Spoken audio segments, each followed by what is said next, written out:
অগ্নিমিত্রা পালের বক্তব্য একদম সঠিক। মুসলিম ছেলে মেয়েদের ডাক্তার হওয়ার অধিকার আছে, লয়ার হওয়ার অধিকার আছে, ইঞ্জিনিয়ার হওয়ার অধিকার আছে। মাদ্রাসা থেকে ধর্মীয় শিক্ষা নিয়ে ডাক্তার ইঞ্জিনিয়ার হয় না। এটা অগ্নিমিত্রা পালের কথা নয়, আসামের মুখ্যমন্ত্রীর কথা। সেই কারণে আসামে মাদ্রাসা চালিয়েছেন, এরকম 700 মাদ্রাসা তারা বন্ধ করে দিয়ে সরকারি শিক্ষা ব্যবস্থা মেন স্ট্রিম এডুকেশনে কনভার্ট করে দিয়েছেন তাদের মাদ্রাসাগুলোকে। আর এগুলো কোথায়? এই যে 7 শেখ ধরা পড়লো 1.5 বছর আগে হরিহরপাড়া, সে 1.5 বছর ধরে এখানে খাজেরি মাদ্রাসা চালাচ্ছে। সে আনসারুল বাংলার জঙ্গি, এখানে জঙ্গি মডুল করতে এসেছিল। কি খারাপ কথা বলেছে। আর শুক্রবারের প্রশ্ন তো মুখ্যমন্ত্রী বলেছেন যে শুক্রবার ওরা প্রটেস্ট করে। কাকে বলেছেন? অগ্নিমিত্রা পাল সেই কথা বলেছেন যে কেন মোথাবাড়ি, ধুলিয়ান, শামসেরগঞ্জ, বেলডাঙ্গা এগুলো এটা বিশেষ দিনে হয়। এটা মুখ্যমন্ত্রীর ঘোষণা, এটা তো অগ্নিমিত্রা পালের কথা না। অগ্নিমিত্রা পাল কোট করেছেন মুখ্যমন্ত্রীর কথা, যে মুখ্যমন্ত্রী 2 সপ্তাহ আগে বলেছেন শুক্রবার ওরা একটু প্রতিবাদ করে। ওরা কারা? সন্তোষী মাতার পুজো যারা শুক্রবার করে তারা নিশ্চয় নয়।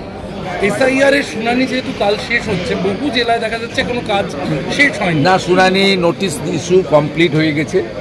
আমার কাছে সোফার মাই নলেজ 10-12 লক্ষ শুনানি বাকি আছে, আর কালকের মধ্যে। সিও দপ্তর বলছে যে এক দফাতে ভোট করতে তারা প্রস্তুত। আমি এটা নিয়ে বলবো না, আমার কোনো কাজ না। আমরা নিরাপত্তা চাই, স্বচ্ছভাবে ভোট চাই। আমরা চাই 2024 এবং 21-এর মতো নির্বাচন যেন না হয়। আমরা চাই ক্যামেরা বন্ধ করে যেন ভোট না হয়। আমরা চাই ভূতেরে যেন ভোট না দেয়।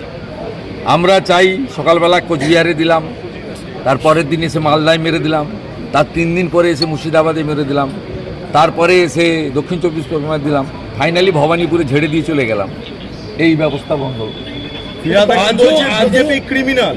বিজেপি ক্রিমিনাল, গুজরাটের দাঙ্গায় প্রচুর লোক মারা গেছে, তার জন্য উনি কি বলেছিলেন মনে নেই? শুনুন, ওরা গরিব মুসলমান, শিক্ষিত মুসলমান সরে গেছে ওদের কাছ থেকে, ওই আতঙ্কে মুসলিমদের মসিয়া সাজার চেষ্টা করছে। এই যে ভিতরে বাইরে চিৎকার, এর মূল কারণ হচ্ছে আমি লড়ছি দেখানোর জন্য। তো উনি যা যা কথা বলেছেন উনি নিজেই ঠিকার করুন। বলেছেন আমার ধর্ম মহান, যারা আমার ধর্মে জন্মগ্রহণ করেনি তারা সবাই দুর্ভাগ্যশীল, আমি সৌভাগ্যবান। কে বলেছে? ফিরহাদ হাকিম। পাকিস্তানের সাংবাদিককে নিয়ে এসে তিনি বন্দরে গিয়ে বলেছেন যে ইহা ভি এক মিনি পাকিস্তানে কোন বলা থা। উনি তো এসব কথা বলেছেন। উনি যে সমস্ত কথা বলেছেন ভোট ব্যাংকের স্বার্থে সাম্প্রদায়িক রাজনীতি করার জন্য, মানুষ জানে, দেখেছে।